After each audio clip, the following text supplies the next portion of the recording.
Corneille le menteur, 1644, acte 1, scène 1. Au début de cette première scène, Dorante vient d'arrêter ses études à Poitiers pour venir à Paris. Il se promène avec son valet Cliton aux Tuileries.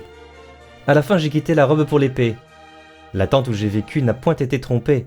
Mon père a consenti que je suive mon choix et j'ai fait banqueroute à ce fatras de loi. Il demande alors à son valet Cliton ce qu'il pense de Paris. C'est un monde d'apparence. Paris est un grand lieu plein de marchands mêlés. Les faits n'y répondent pas toujours à l'apparence.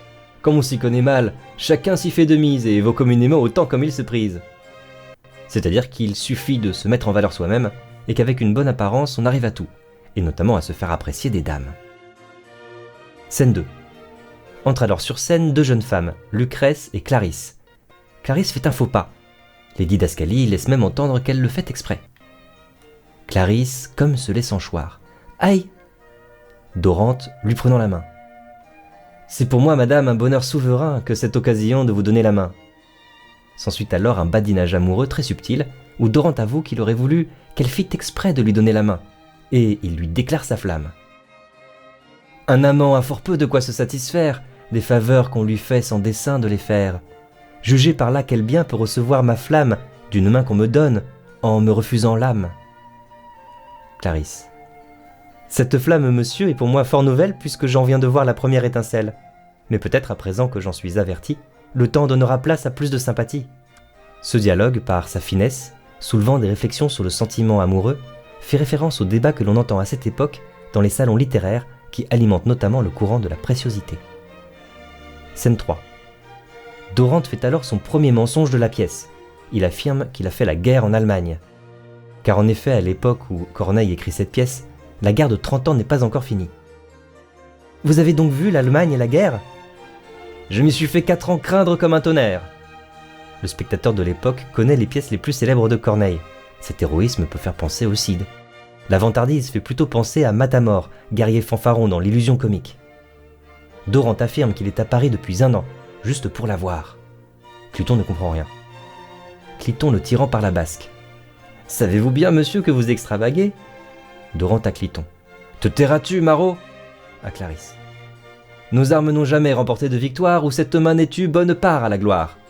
Et je suivrais encore un si noble exercice, n'étant que l'autre hiver faisant ici ma cour, je vous vis, et je fus retenu par l'amour. » Mais Clarisse doit partir car elle est attendue par un certain Alcippe. Scène 4. Dorante demande à Cliton de se renseigner. Il veut connaître le nom de cette femme qui a su lui plaire. Cliton. J'en sais tout ce qu'on peut savoir. La langue du cocher a fait tout son devoir. La plus belle des deux, dit-il, est ma maîtresse. Elle loge à la place et son nom est Lucrèce. Dorante est alors persuadé qu'il a parlé avec Lucrèce. C'est le quiproquo fondateur de la pièce. Dorante va confondre Clarisse et Lucrèce jusqu'au bout. Celle qui m'a parlé, celle qui m'a su prendre, c'est Lucrèce. Ce l'est sans aucun contredit. Sa beauté m'en assure et mon cœur me le dit. Quoique mon sentiment doive respect au vôtre, la plus belle des deux, je crois que ce soit l'autre. Cliton fait alors une longue tirade pour défendre son point de vue, qui est d'autant plus drôle que le spectateur devine que cela va produire des confusions en cascade. Scène 5. Entrent sur scène deux amis de Dorante, Alcippe et Philiste. Ils parlent d'un dîner splendide qui a été donné sur l'eau. Aussitôt Dorante prétend que c'est lui qui a donné ce dîner pour une belle dame. Il invente alors une fête extraordinaire donnée sur 5 bateaux. Le 5e était grand, tapissé tout exprès de rameaux enlacés pour conserver le frais. Je fis de ce bateau la salle du festin. Là, je menai l'objet qui fait seul mon destin. Ce qu'il ne sait pas, c'est qu'Alcippe est justement engagé avec la dame pour qui cette fête a été donnée. Il se demandait justement qui pouvait bien être son rival. En lui parlant à l'oreille, Philiste le fait bien comprendre au spectateur.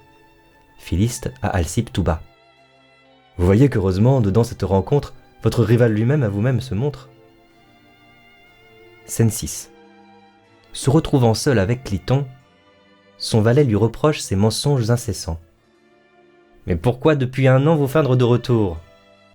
J'en montre plus de flamme et j'en fais mieux ma cour. » Dorante explique alors longuement ce qui le fait mentir. Un juriste qui connaît les paragraphes de son code n'a rien de séduisant. On s'introduit bien mieux à titre de vaillant, et, tel à la faveur d'un semblable débit, passe pour homme illustre et se met à crédit. Et loin d'en redouter un malheureux succès, j'aurais déjà gagné chez elle quelque accès. Le plus important pour lui est donc surtout d'être bien en vue et de s'ouvrir des accès vers la meilleure société. Mais Cliton s'inquiète. S'il rencontre un fâcheux ou un autre menteur, Dorante dit qu'il sera toujours capable d'inventer un mensonge plus grand, et on devine qu'il éprouve un certain plaisir à exercer son talent de menteur. Cela prépare bien la suite de la pièce. J'aime à braver ainsi les conteurs de nouvelles, que je sers aussitôt d'un conte imaginaire qui l'étonne lui-même et le force à se taire. Si tu pouvais savoir quel plaisir on a alors de leur faire rentrer leurs nouvelles au corps. Je le juge assez grand, mais enfin ces pratiques vous peuvent engager en de fâcheuses intrigues. Nous nous en tirerons... Acte 2, scène 1. Nous retrouvons Clarisse parlant avec Géronte, le père de Dorante. Il aimerait beaucoup qu'elle accepte d'épouser son fils unique. Elle n'est pas contre, mais elle demande à le voir d'abord. Géronte. Je le tiendrai longtemps dessous votre fenêtre, afin qu'avec loisir vous puissiez le connaître. Examiner sa taille et sa mine et son air, et voir quel est l'époux que je veux vous donner. Quelque écolier qu'il soit, je dirais qu'aujourd'hui, peu de nos gens de cour sont mieux taillés que lui. Scène 2. Isabelle, la suivante de Clarisse, lui conseille d'accepter, pour voir enfin ce Dorante, ce fils unique de Géronte. Clarisse est d'accord, mais elle aimerait surtout lui parler, pour juger de son esprit avant d'envisager le mariage. Le dedans paraît mal en ces miroirs flatteurs, les visages souvent sont de doux imposteurs, que de défauts d'esprit se couvrent de leur grâce, et que de beaux semblants cachent des âmes basses. Isabelle lui demande alors pourquoi elle ne va pas lui parler directement. Ce n'est pas possible parce que Clarisse est fiancée à Alcippe, qui serait jaloux. Le problème, c'est qu'Alcippe ne semble pas très pressé de se marier. Depuis plus de 2 ans, il promet et diffère, tantôt ses maladies et tantôt quelque affaire. Je prends tous ces délais pour une résistance, et ne suis pas d'humeur à mourir de constance.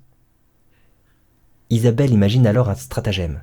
Pour qu'Alcippe ne se doute de rien, il suffit qu'elle emprunte le nom de Lucrèce, pour lui donner rendez-vous cette nuit, sous sa fenêtre.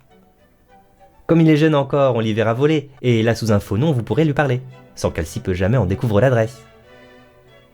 Clarisse trouve l'idée excellente, et dit qu'elle espère que ce Dorante ait autant de charme que l'aimable inconnu qu'elle vient de rencontrer. Pour le spectateur, toutes les conditions de la comédie sont réunies. Les 2 jeunes premiers vont se rencontrer, mais à la faveur d'un stratagème qui va amplifier le quiproquo. Scène 3. Arrive alors Alcippe très en colère contre Clarisse. Il affirme qu'elle le trompe et fait allusion au grand dîner sur l'eau qu'on vient de lui raconter.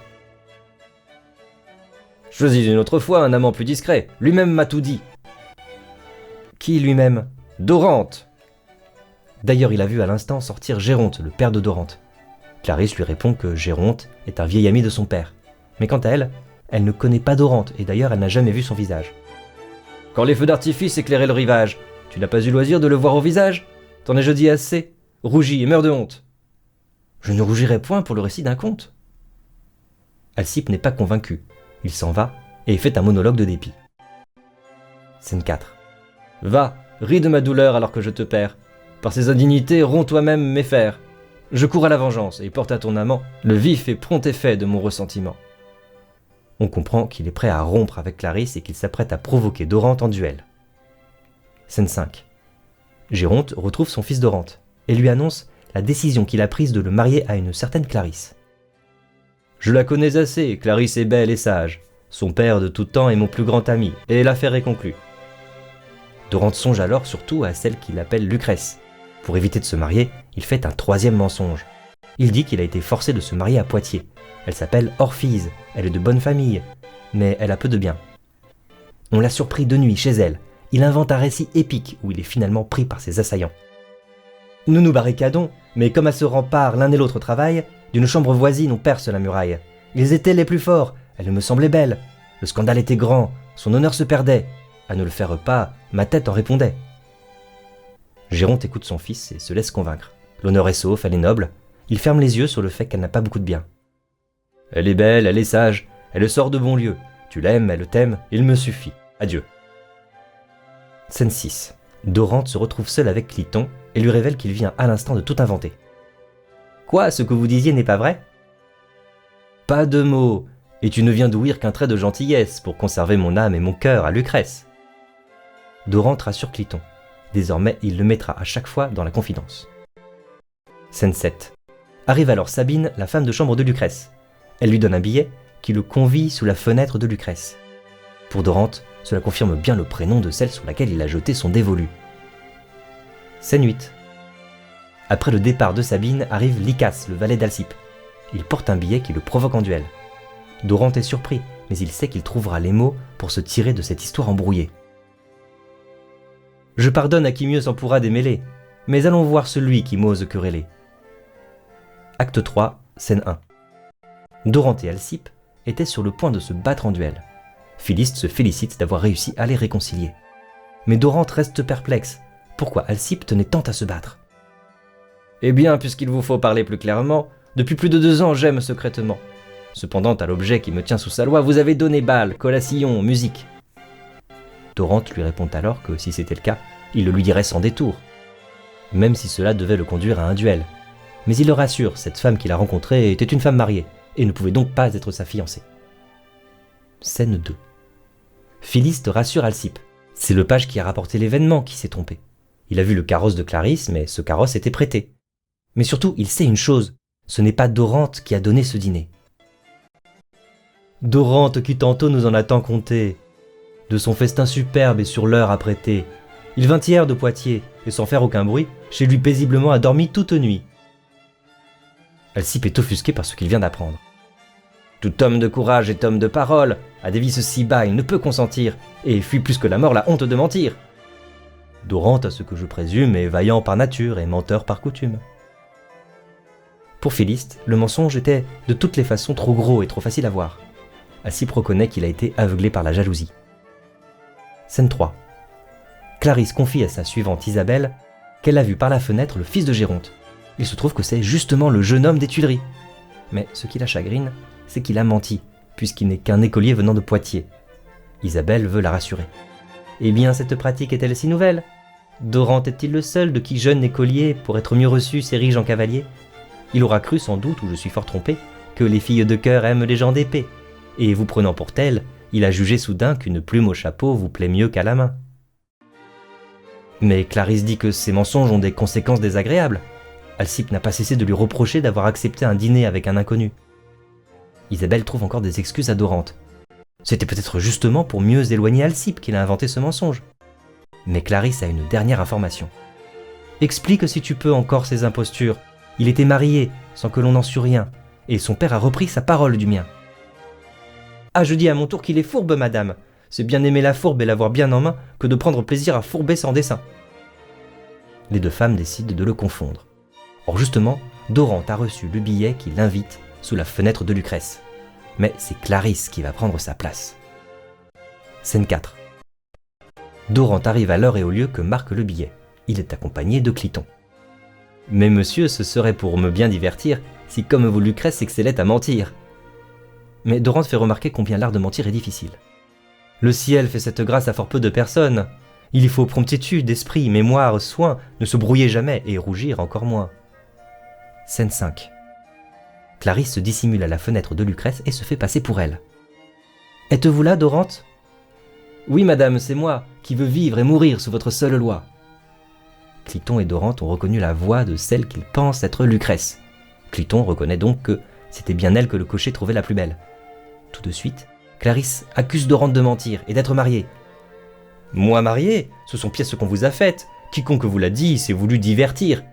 Que le foudre à vos yeux m'écrase si je mens. » Dorante lui dit qu'il est prêt à demander sa main dès le lendemain pour lui ôter ses doutes. Mais Clarisse énumère tous ses mensonges, la guerre, le dîner et le mariage qu'il cache.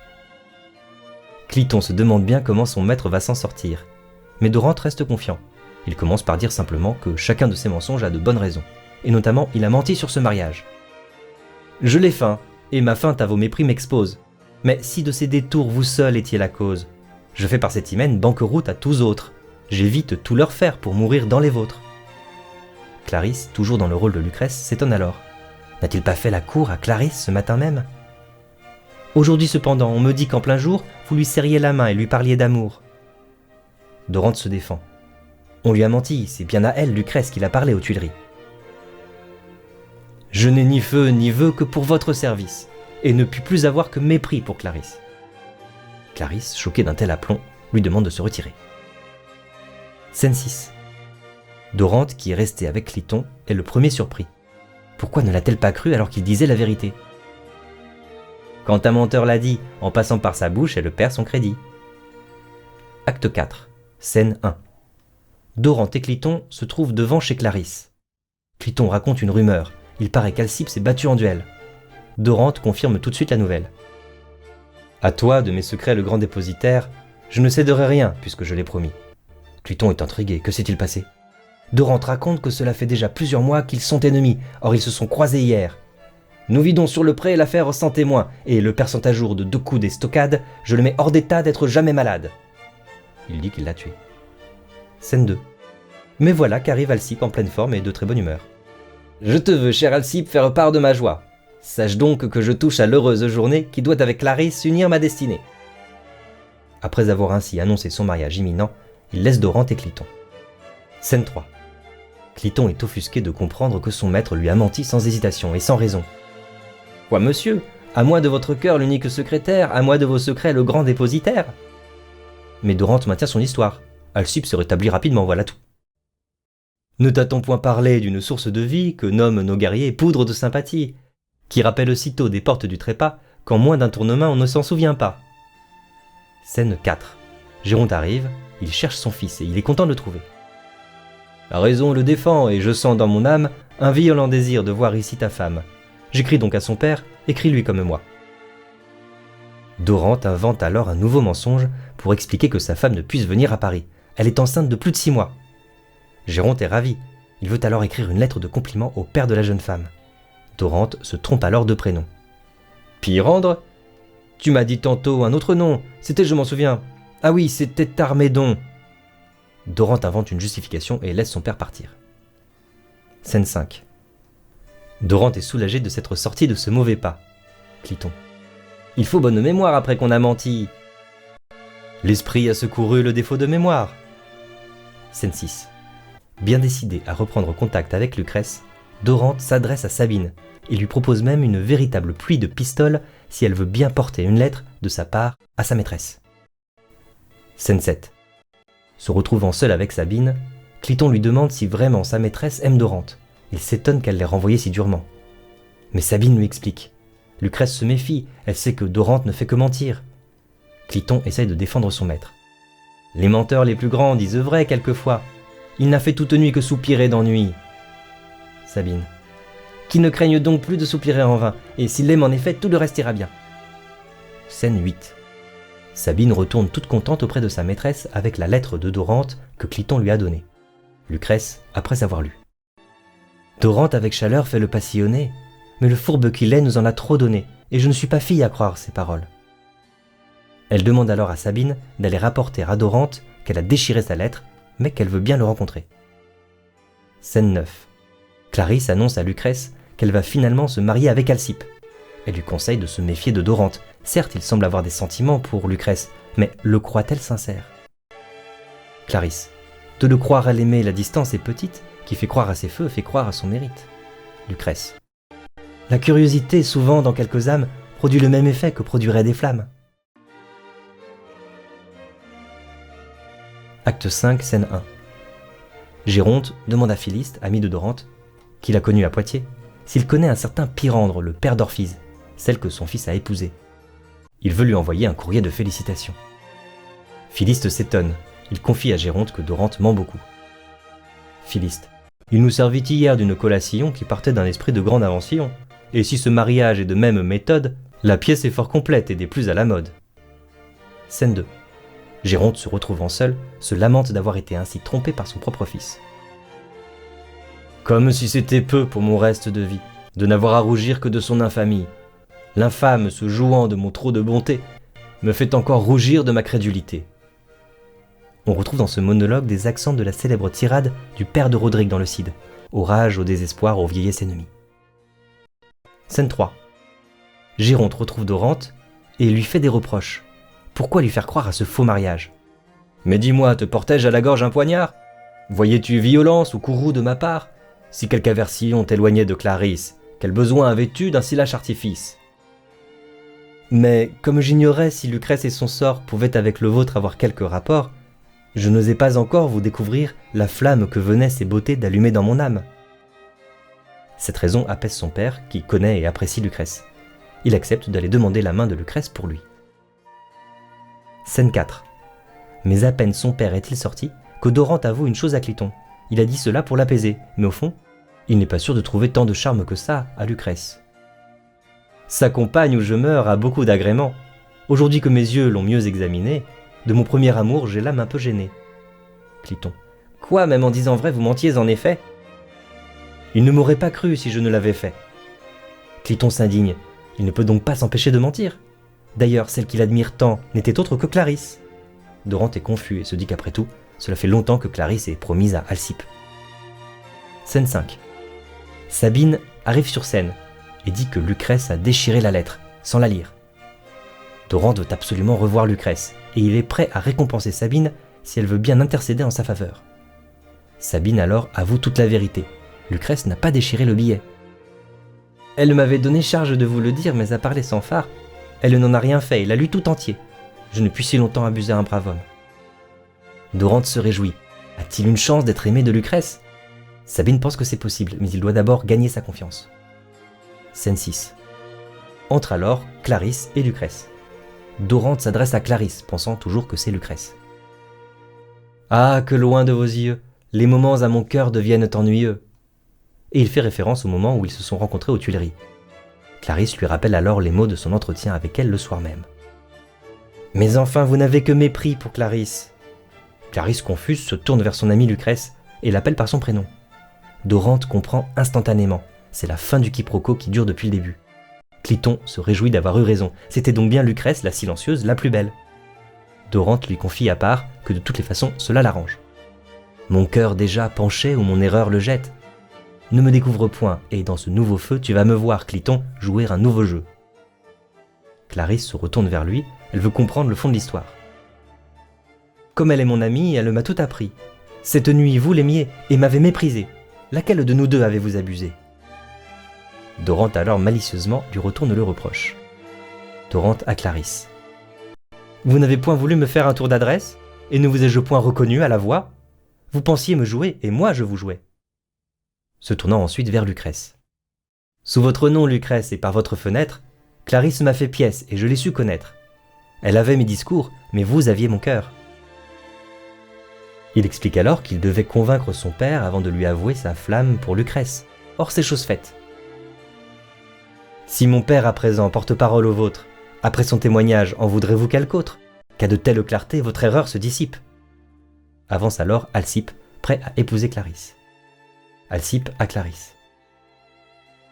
Un mot de votre main, l'affaire est terminée. Géronte à Lucrèce. Un mot de votre bouche achève l'hyménée. Les deux femmes confirment alors qu'elles acceptent la volonté de leurs parents. Tout le monde s'éloigne pour célébrer le double mariage. Cliton reste seul. Cliton seul. Comme en sa propre fourbe un menteur s'embarrasse. Peu sauraient comme lui s'en tirer avec grâce. Vous autres qui doutiez s'il en pourrait sortir, par un si rare exemple, apprenez à mentir.